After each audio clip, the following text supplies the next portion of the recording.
নমস্কার, আমি দেবলীনা। আমার গল্পের ভান্ডার চ্যানেলে সমস্ত শ্রোতা বন্ধুদের অনেক স্বাগত জানাই। আমার আজকের নিবেদন শরদিন্দু বন্দ্যোপাধ্যায়ের লেখা একটি ছোট গল্প, পতিতার পত্র। সুলোচনার নাম ভদ্র সমাজে পরিচিত হইবার কথা নয়, তবে ভদ্র সমাজে থাকিয়াও যাহারা সন্ধ্যার অন্ধকারে গা ঢাকিয়া সন্দেহজনক গলি খুঁজিতে বিচরণ করেন, তাহারা অবশ্যই তাহার নাম জানেন, আর আমি জানি। আমি ডাক্তার, সুলোচনার মৃত্যুকালে তাহার চিকিৎসক ছিলাম। কঠিন ব্যাধিতে কয়েক মাস ভুগিয়া তাহার মৃত্যু হয়। মৃত্যুর সময় তাহার বয়স ৩৮ কি ৩৯ হইয়াছিল। মৃত্যুর কয়েকদিন পূর্বে সে একটি পুরু খাম আমার হাতে দিয়া বলিয়াছিল, ডাক্তারবাবু, আমার সময় ঘনিয়ে আসছে, আর বড়জোর ২-৪ দিন, এটা রাখুন, আমার মৃত্যুর পর খুলে পড়বেন। খামের মধ্যে একটি উইল ও একটি দীর্ঘ চিঠি ছিল। উইলে সুলোচনা আমাকে তাহার যথা সর্বস্ব আন্দাজ ৩০,০০০ টাকা নিঃশর্তে দান করিয়াছে। আর চিঠিখানা তাহার আত্মকথা। এদেশে পতিতার আত্মকথা জাতীয় যেসব লেখা বাহির হইয়াছে, ইহা সে ধরনের নয়। মানুষের জীবনধারা কোন বিচিত্র পথে কোথায় গিয়া উপস্থিত হয়, এই কাহিনী তাহারই একটি উদাহরণ। নোংরামিও ইহাতে কিছু নাই, তাই নির্ভয়ে ছাপিতে দিলাম। ডাক্তারবাবু, জীবনে আমি অনেক পুরুষের সংসর্গে এসেছি। সবাই মন্দ লোক নয়, অনেকে দোষে গুণে সাধারণ মানুষ। ২-১ সত্যিকার সজ্জন ব্যক্তিও দেখেছি। আপনি ডাক্তার, এতে আশ্চর্য হবেন না। কোনো মানুষই নিখুঁত নয়, সত্যিকার সাধু সজ্জন ব্যক্তিরও দোষ দুর্বলতা থাকে। আপনি যেদিন প্রথম আমার চিকিৎসা করতে আসেন, সেদিন আপনাকে দেখে আশ্চর্য হইয়া গিয়াছিলুম। যেমন রুক্ষ চেহারা, তেমনই কঠিন ব্যবহার। আপনি কি করে এত বড় ডাক্তার হলেন ভেবে অবাক হলুম। এখন জানি আপনার কঠিনতার আড়ালে একটি করুণ সদয় হৃদয় আছে, আর আছে রোগ সারাবার অসামান্য ক্ষমতা। আমার রোগ আপনি সারাতে পারেননি, সে দোষ আপনার নয়। প্রথম দিন আমাকে পরীক্ষা করে আপনার মুখে যে ভাব ফুটে উঠেছিল, তা দেখে বুঝেছিলাম এ রোগ সারবার নয়। আপনি আমাকে মিথ্যে আশ্বাস দেননি, বলেছিলেন যন্ত্রণার উপশম করতে পারি, তার বেশি কিছু হবে না। আপনার কথা মেনে নিয়েছিলুম। আপনি অন্য ডাক্তারকে দেখাতে বলেছিলেন, আমি দেখাইনি। কেন দেখাইনি জানেন? আপনার স্পষ্টবাদিতা আমার ভালো লেগেছিল। ভেবেছিলুম যদি মরতেই হয়, আপনার হাতেই মরব। আপনাকে ভালো লাগার আর একটা কারণ, আপনাকে দেখে আর একজনের কথা আমার মনে পড়ে গিয়েছিল, যিনি ছিলেন আপনার মতোই কঠিন আর কঠোর। তার হাতে একবার মরেছি, এবার শেষ মরা আপনার হাতে মরব। আমার ঘরের দেওয়ালে পাশাপাশি 2টি ছবি টাঙানো আছে, 2টি যুবা পুরুষ। 20 বছর আগে ওরা যুবা পুরুষই ছিলেন। একজনের মুখ ফুলের মতো নরম, অন্যজনের মুখ পাথরের মতো শক্ত। অপরিচিত নগণ্য মানুষ নয়, দেশ জোড়া ওদের নাম। দুজনের মধ্যে অবিচ্ছেদ্য বন্ধুত্ব। স্বাধীনতার যুদ্ধে পাশাপাশি দাঁড়িয়ে ওরা লড়েছিলেন। যেদিন প্রথম আপনার দৃষ্টি ওই ছবি দুটোর ওপর পড়ল, সেদিন আপনি ভ্রু তুলে আমার পানে চেয়েছিলেন। আপনার ভ্রু তোলা প্রশ্নের জবাব তখন দিইনি, আজ এই চিঠিতে জবাব দিচ্ছি। চিঠি পড়লেই বুঝতে পারবেন আমার পাপ জীবনের সঙ্গে ওই 2টি মহাপ্রাণ দেশনেতার কি সম্বন্ধ। মরার আগে আমি আমার জীবনের কাহিনী একজন কাউকে শুনিয়ে যেতে চাই। অন্য কাউকে শোনাতে গেলে হয়তো সে মুখ বেঁকিয়ে হাসবে, হয়তো ওদের দুজনের নামে মিথ্যে রটনা করবে। কিন্তু আপনি তো তা করবেন না। আপনি বুঝবেন, ওই বোঝাটুকুই আমার দরকার। আমি ভদ্র ঘরের মেয়ে, বেশ্যার ঘরে আমার জন্ম নয়। বাবা ছিলেন বাংলাদেশের পশ্চিম সীমানায় এক শহরের উকিল। শুধু উকিল নয়, একজন স্থানীয় জননায়ক। রাজনৈতিক আন্দোলনে তিনি মন প্রাণ ঢেলে দিয়েছিলেন। ওকালতি করবার সময় পেতেন না, তাই আর্থিক অবস্থা তেমন ভালো ছিল না। কিন্তু সুনাম ছিল দেশজোড়া। বাবা অনেক দিন হলো মারা গেছেন, কিন্তু জেলার লোক তাহার নাম এখনো ভোলেনি। আমি স্কুলে লেখাপড়া শিখেছিলাম, কলেজে পড়িনি। বাড়িতে সম্মতি ছিল না। বাড়িতে সৎমা ছিলেন, তিনি আমাকে সহ্য করতে পারতেন না। তার নিজের সন্তান ছিল না বলেই বোধহয় আমার ওপর প্রচণ্ড আক্রোশ ছিল। বাবা আমাকে স্নেহ করতেন, আমি তার একমাত্র সন্তান বলে। কিন্তু সংসারের দিকে তার দৃষ্টি ছিল না। তিনি সর্বদাই রাজনীতি নিয়ে মেতে থাকতেন। 16 বছর বয়সে আমার বিয়ে হলো। সত্য পাত্র জোগাড় করেছিলেন বাবা। বাবা একটু খুঁতখুত করলেন, কিন্তু নিজে ভালো পাত্র খুঁজে বার করার সময় নেই তার। তিনি খুঁতখুত করতে করতে যাই হোক রাজি হয়ে গেলেন। বিয়ের মাস 3-4 পরে স্বামী মারা গেলেন।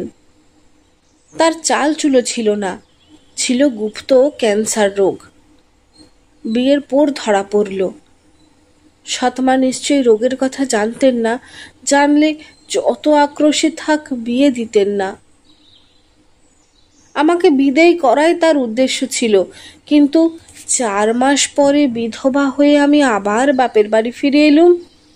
সংসারের হাওয়া বিষিয়ে উঠল। সংসারের বিষাক্ত হাওয়া থেকে পালাবার একটা রাস্তা ছিল আমার। রাজনৈতিক আন্দোলন উপলক্ষে শহরে প্রায়ই সভা সমিতি হতো। ছোটবেলা থেকেই আমি সভা সমিতির অধিবেশনে গান গাইতুম।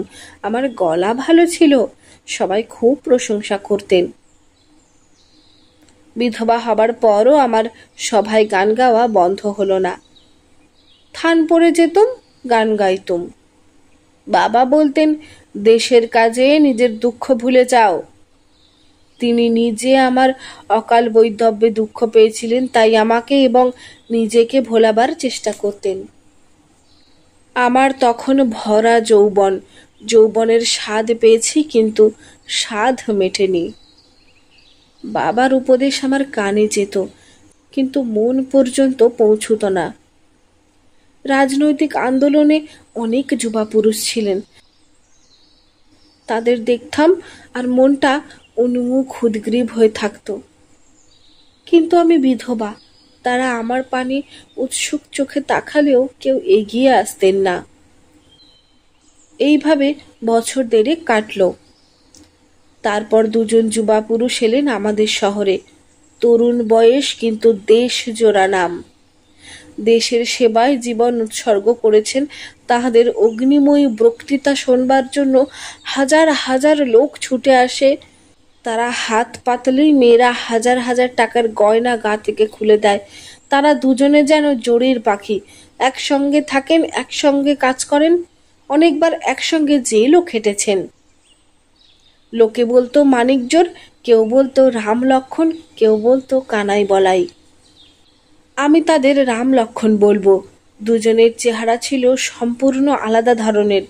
রাম ছিলেন নরম সরম, নব জলধর কান্তি, ভারী মিষ্টি চেহারা। আর লক্ষণ যেন গনগনে হোমের আগুন, টকটকে রং, লম্বা চওড়া কঠিন দেহ, মুখে হিমালয়ের গাম্ভীর্য। আমি দুজনকেই ভালোবেসে ফেলেছিলাম। একথা সাধারণ লোকে হয়তো বুঝবে না, কিন্তু আপনি বুঝবেন। আমার মনের কৌমার্য তখনও নষ্ট হয় নাই, হৃদয় ভালোবাসার জন্য উন্মুখ হয়েছিল। তাই এরা দুজন যখন আমার চোখের সামনে এসে দাঁড়ালেন, তখন বাছবিচার আর করতে পারলুম না। দুইজনের পায়ের কাছেই আমার হৃদয় মন সব ঢেলে দিলাম। যিনি আমাকে পায়ের কাছ থেকে তুলে নেবেন আমি তার। সেবার আমাদের শহরের বিরাট সভার আয়োজন হয়েছিল। 4-5 দিন ধরে অধিবেশন চলবে। দেশের গণ্যমান্য সব নেতাই এসেছেন। স্থানীয় লোক সেবকদের বাড়িতে নেতাদের স্থানীয় দেশ সেবকদের বাড়িতে নেতাদের থাকবার ব্যবস্থা হয়েছে। কারোর বাড়িতে 2 জন, কারোর বাড়িতে 3 জন। আমাদের বাড়িতেই উঠেছেন রাম আর লক্ষণ। বাইরের একটা ঘর ওদের 2 জনকে ছেড়ে দেওয়া হয়েছে। আমি যেন হাতে স্বর্গ পেয়েছি, সারাক্ষণ তাদের সেবা করছি। আমার সৎমা ছিলেন গোঁড়া প্রকৃতির মানুষ। পর্দার আড়াল তিনি কখনোই ছাড়েননি। স্বাধীনতা আন্দোলনেও বেশি সহানুভূতি ছিল না। তাই আমি অষ্টপ্রহর অন্দর থেকে বাইরে ছুটোছুটি করতুম। যতক্ষণ রাম লক্ষণ বাড়িতে থাকতেন আমি তাদের আশেপাশেই ঘুরে বেড়াতুম। তাদের খাওয়ার ব্যবস্থা, স্নানের আয়োজন, মাথার তেল, আয়না, চিরুনি, বিছানা পাতা, বিছানা তোলা সব আমি করতুম। শরীরে ক্লান্তি আসতো না, মনে হতো যেন ধন্য হয়ে গেলুম। রাম লক্ষণ কেবল আমার সেবা গ্রহণ করেই ক্ষান্ত ছিলেন না, আমার সভায় যাবার অবকাশ ছিলেন না। তাই তারা আমায় সভার গল্প করতেন। লক্ষণ ভারী গম্ভীর মানুষ, তিনি বেশি কথা বলতেন না, কিন্তু রাম বলতেন। ভারী মজার কথা বলতেন তিনি, মনটা ছিল রঙ্গরসে ভরপুর। সভায় কে কত গরম বক্তৃতা দিলে, কার উপর পুলিশের নজর বেশি, এইসব কথা বেশ রং চড়িয়ে তিনি বলতেন। আমার সঙ্গেও রঙ্গরসিকতা করতেন। বলতেন, সুলোচনা, তুমি আমাদের খাইয়ে দাইয়ে যেরকম তাজা করে রেখেছ, তোমাকেই আগে পুলিশে ধরবে, ক্যাক করে ধরে হাজতে পুরবে। লক্ষণ ঠাট্টা তামাশা করতেন না, কিন্তু তার তীক্ষ্ণ চোখ দুটি সর্বদা আমাকে লক্ষ্য করত, যেন আমাকে বোঝবার চেষ্টা করত। আমার বুক গুড়গুড় করতে থাকতো। কাকে যে বেশি ভালো লাগে বুঝে উঠতে পারতুম না। দ্বিতীয় দিন দুপুরবেলা রাম হঠাৎ সভা থেকে ফিরে এলেন। আমি তখন ওদের ঘরেই বসেছিলাম, আসবাবপত্র ঝাড়া পোছা করছিলাম। তাকে দেখে চমকে গেলুম। তিনি ক্লান্তভাবে বিছানায় বসে বললেন, সুলোচনা, আজ ঝাড়া 2 ঘন্টা বক্তৃতা দিয়েছি, গলা শুকিয়ে কাঠ হয়ে গেছে, আমাকে 1 পেলা চা খাওয়াতে পারবে? আমি ছুটতে গিয়ে চা তৈরি করে আনলুম। তিনি শুয়ে পড়েছিলেন। উঠে চায়ের পেয়ালা হাতে নিলেন, 1 চুমুকে চা খেয়ে করুণ চোখে আমার পানে তাকিয়ে বললেন, জীবনের সদর মহলে 35টা বছর গেল, অন্দরমহলের খবর নেওয়া হলো না। আমার বুক ধড়াস ধড়াস করে উঠল। তিনি আবার বললেন, অন্তর্মহলে যে এত মিষ্টি জিনিস আছে তা আগে জানলে হয়তো সদর মহলে আসাই হতো না। এমন সময় সৎমা দরজার বাইরে থেকে খাটো গলায় ডাকলেন, সুলোচনা, এদিকে শুনে যাও। বুকের ধড়ফড়ানি আরও বেড়ে গেল, সেই সঙ্গে হাত পা ঠান্ডা হয়ে এলো। কোনো রকমে ঘরের বাইরে এলুম। সৎমা আমাকে টেনে শোবার ঘরে নিয়ে গেলেন। কিছুক্ষণ কঠিন দৃষ্টিতে আমার পানে তাকিয়ে কঠিন স্বরে বললেন, ভুলে যেও না তুমি বিধবা। এইটুকু বলে তিনি চলে গেলেন। আমি বিছানায় মুখ গুজে শুয়ে পড়লাম। সত্যিই ভুলে গিয়েছিলুম আমি বিধবা। শুয়ে শুয়ে মন বিদ্রোহ করল। বিধবা তো কি, আমার রূপ, আমার যৌবন, আমার ভালোবাসা, কিছুই মূল্য নেই এসবের। আমি কি কাগজের ফুল, চিনেমাটির পুতুল? না, আমি চিনেমাটির পুতুল হয়ে বেঁচে থাকতে চাই না। আমি ভালোবাসা চাই, শ্রদ্ধা চাই, সম্ভ্রম চাই। কতক্ষণ কেটে গেছে খেয়াল করিনি। সৎমার গলা শুনতে পেলাম, বিছানায় শুয়ে থাকলে সংসার চলে না। তোমার বাপ সভা থেকে ফিরে এসেছেন, আরো সবাই এসেছেন, তাহাদের চা জলখাবার দাও। বাইরের ঘরে 8-10 জন জননেতা জমা হয়েছেন। বেশিরভাগই প্রবীণ। রাম লক্ষণও আছেন। রাজনীতির তীব্র আলোচনা হচ্ছে। আমি স্বপ্নাচ্ছন্নের মতো সকলকে চা জলখাবার দিলুম। আমাকে কেউ লক্ষ্য করলেন না, এমনকি রামও না। কেবল লক্ষণের ধারালো চোখ দুটি আমাকে অনুসরণ করে বেড়াতে লাগলো। অনেক রাত্রে বৈঠক ভাঙল। সে রাত্রে আমি কিচ্ছু না খেয়ে শুয়ে পড়লুম, কিন্তু ভালো ঘুম হলো। আমার জীবনের যেন একটা প্রবল বন্যা আসছে, কোথায় ভাসিয়ে নিয়ে যাবে কিচ্ছু জানি না। ভয় ভয় করছে, আবার উত্তেজনায় চোখ মুখ গরম হয়ে উঠছে। রাম আর লক্ষণ দুইজনেই কি আমাকে চান? বুঝতে পারছি না। আমি ওদের মধ্যে কাকে চাই তাও বুঝতে পারছি না। পরদিন সকালে ওরা সভায় চলে গেলেন। সবার কাজ শেষ হয়ে আসছে, আজ আর কাল 2 দিন বাকি, তারপর সবাই চলে যাবেন। আর আমি? দুপুরবেলায় রাম ফিরে এলেন। আমাকে দেখে ক্লান্ত হেসে বললেন, আজ আর কোনো কাজ হলো না, শুধুই নিজেদের মধ্যে ঝগড়াঝাঁটি। বিরক্ত হয়ে চলে এলাম। তিনি নিজের বিছানায় চিত হয়ে শুয়ে চোখ বুজে রইলেন। আমি কাছে গিয়ে আস্তে আস্তে জিজ্ঞাসা করলুম, চা আনবো? তিনি চোখ খুলে একটু হাসলেন। না, তার দরকার নেই, তুমি বরং আমার মাথায় একটু হাত বুলিয়ে দাও। ডাক্তারবাবু, মানুষের দেহ মনের সব খবরই আপনি জানেন, তাই আমার তখনকার দেহ মনের কথা বিস্তারিতভাবে লিখে আপনার ধৈর্যের ওপর জুলুম করব না। পর পুরুষের অঙ্গস্পর্শ সম্বন্ধে হিন্দু মেয়ের তীক্ষ্ণ সচেতনতা আছে, তা আপনি জানেন। আমি খাটের শিয়রে দাঁড়িয়ে তাহার মাথায় হাত বুলিয়ে দিতে লাগলুম। ঘন কোঁকড়া চুল সিথি নেই, কেবল কপাল থেকে পিছন দিকে ব্রুশ করা। তিনি ঘুমিয়ে পড়লেন না, মাঝে মাঝে চোখ খুলে আমার পানে তাকাতে লাগলেন। তারপর হঠাৎ বিছানায় উঠে বসে কতকটা বক্তৃতার ভঙ্গিতে বলে উঠলেন, আমাদের সমাজে বিধবার এত অমর্যাদা কেন? কি অপরাধ বিধবার? স্বামী মরে গেলে স্ত্রীর জীবন শেষ হয়ে যাবে কেন? তার কি স্বতন্ত্র সত্তা নেই? আমাদের সমাজ নিষ্ঠুর, স্ত্রী জাতির প্রতি দয়া মায়া নেই। একটু কিছু ছুতো পেলে তাহাদের দূরে সরিয়ে রাখতে চায়। অন্য সমাজে কিন্তু এই রকম নেই। বিধবা হওয়ার দোষে কোনো মেয়ের জাত যায় না। আমি সমস্ত শরীর শক্ত করে শুনছি, এমন সময় লক্ষণ ঘরে ঢুকলেন। তার মুখ অন্ধকার, চোয়ালের হাড় লোহার মতো শক্ত হয়ে উঠেছে। তিনি রামের পানে একবার তাকালেন, তারপর আমার দিকে চোখ ফিরিয়ে মুখে একটু হাসি আনবার চেষ্টা করলেন। বললেন, আমার জন্য 1 পেয়ালা চা আনতে পারবে? আমি চোরের মতো পালিয়ে গেলুম ঘর থেকে। 15 মিনিট পরে 2 পেয়ালা চা নিয়ে ফিরে এসে দেখলুম ঘরের দরজা বন্ধ। ভিতর থেকে দুজনের চাপা গলার আওয়াজ ভেসে আসছে। চাপা হলেও আওয়াজ নরম নয়, করাতের শব্দের মতো কর্কশ। এদের মধ্যে চাপা গলায় বচসা হচ্ছে। সব কথা শোনা যাচ্ছে না। একবার মনে হলো লক্ষণ বলছেন, তুমি কোন পথে যাচ্ছ?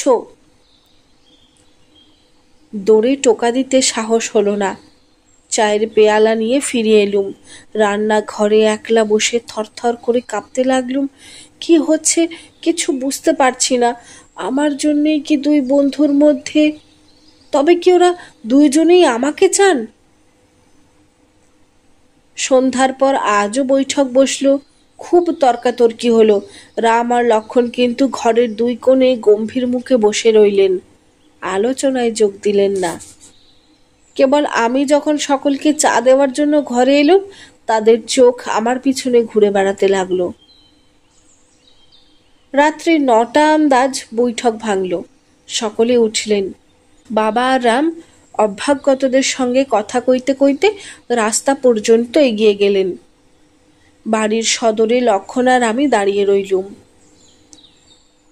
হঠাৎ লক্ষণ আমার হাত চেপে ধরলেন।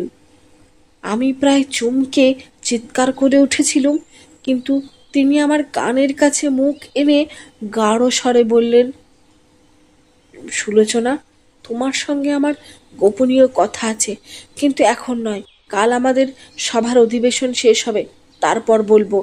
তুমি তৈরি থেকো, যাও, এখন ভেতরে যাও, কাউকে কিচ্ছু বলো না। আমার মাথাটা বনবন করে ঘুরে উঠল। অন্ধের মতো হাতড়াতে হাতড়াতে বাড়ির মধ্যে গেলুম। রাত জেগে শুধু ভাবলুম, কি কথা বলবেন আমাকে, কিসের জন্য তৈরি থাকবো আমি। পরদিন সকাল থেকে হই হই লেগে গেল।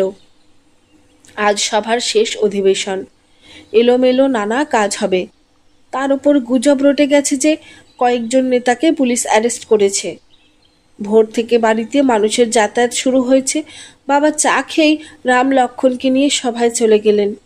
আমাকে বললেন, তুমিও এসো, সভায় বন্দে মাতরম গাইবে। সেদিন বন্দে মাতরম গাওয়া কিন্তু আমার আর হলো না।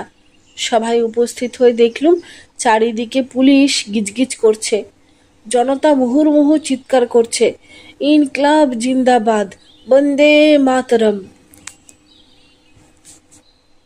৩-৪ জন বড় বড় নেতা গ্রেপ্তার হয়েছেন, তার মধ্যে রাম একজন।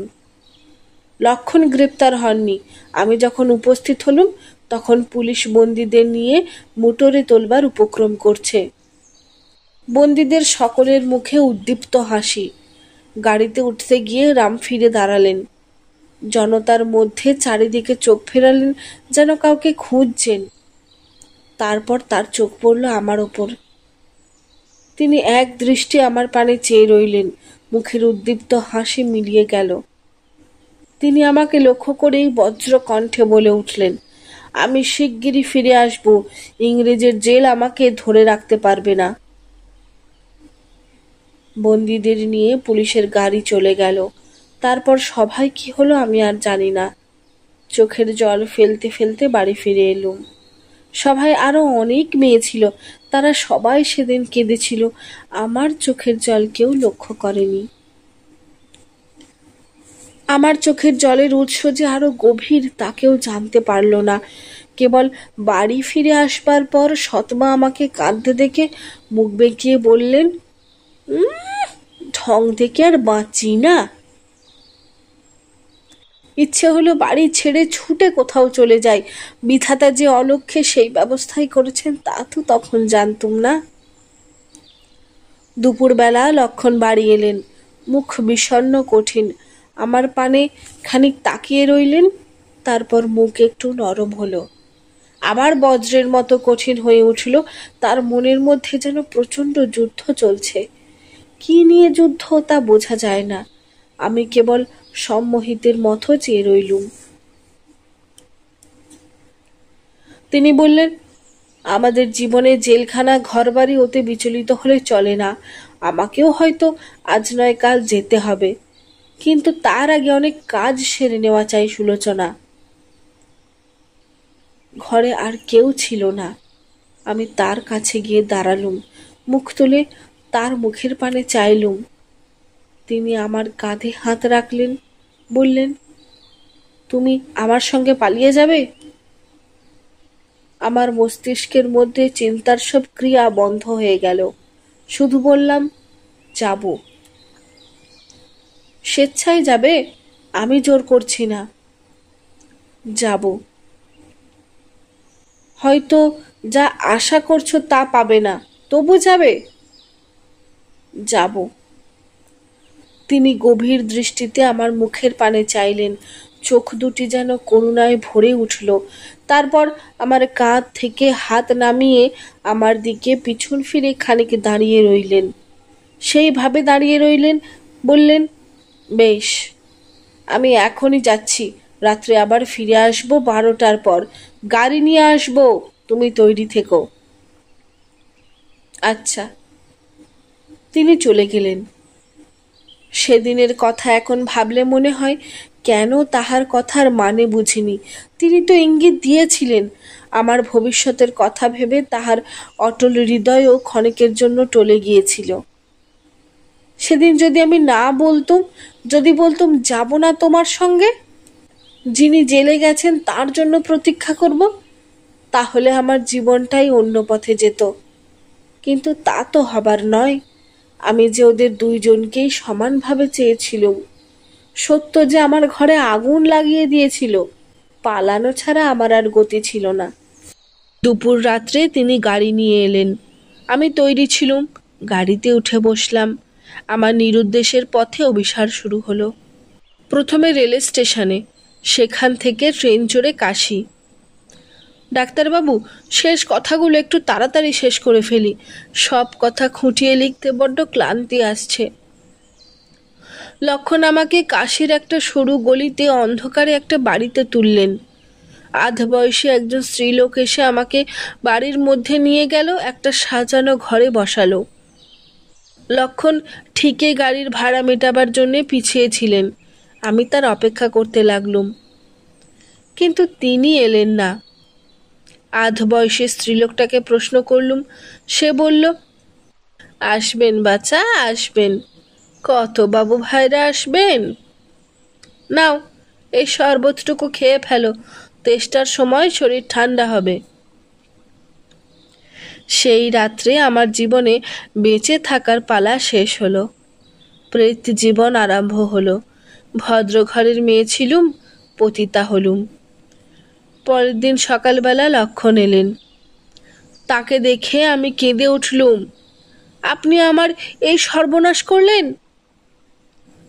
তিনি নীরস নিষ্প্রাণ কণ্ঠে বললেন, আমি তোমার যে সর্বনাশ করেছি তার জন্য ভগবান আমাকে শাস্তি দেবেন, কিন্তু আমার বন্ধুকে বাঁচাবার জন্য অন্য কোনো উপায় ছিল না। কিন্তু আমি কি অপরাধ করেছিলুম? অপরাধ কেউ করেনি। তুমি আমার বন্ধুকে চেনো না, আমি তাকে চিনি। তার মন তোমার দিকে ঝুঁকেছিল। আমি যদি তোমাকে চিরদিনের জন্য তার সামনে থেকে সরিয়ে না দিতাম, সে হয়তো তোমাকে বিয়ে করত। তাতে কি এতই ক্ষতি হতো? ক্ষতি হতো। তার সর্বনাশ হতো, দেশের সর্বনাশ হতো। তাকে আমি জানি। তার মন একবার যেদিকে ঝুঁকবে, সেদিক থেকে তাকে আর নড়ানো যাবে না। তার মনে প্রচণ্ড শক্তি আছে, কিন্তু সেই শক্তিকে 5 ভাগ করে 5 দিকে চলাবার মতন ক্ষমতা তার নেই। যদি সে তোমাকে বিয়ে করত, তাহলে দেশের কাজ আর করত না, তোমাকে নিয়েই মেতে থাকত। কিন্তু কিন্তু আমার কি হবে?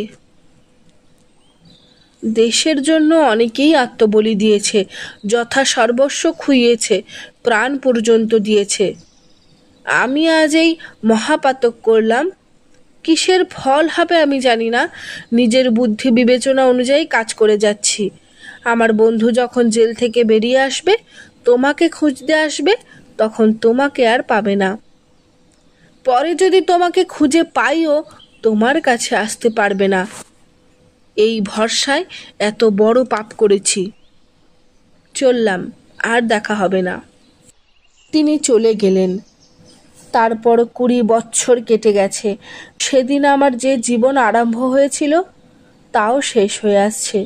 আমার ঘরের দেওয়ালে যে 2টি ছবি দেখে আপনি ভ্রু তুলেছিলেন, তার মানে বোধহয় এখনো বুঝতে পারছেন। ভারত আজ স্বাধীন হয়েছে। ওরা দুজনেই ভারতের ভাগ্যবিধাতা। ওদের নাম জানে না এমন মানুষ পৃথিবীতে নেই।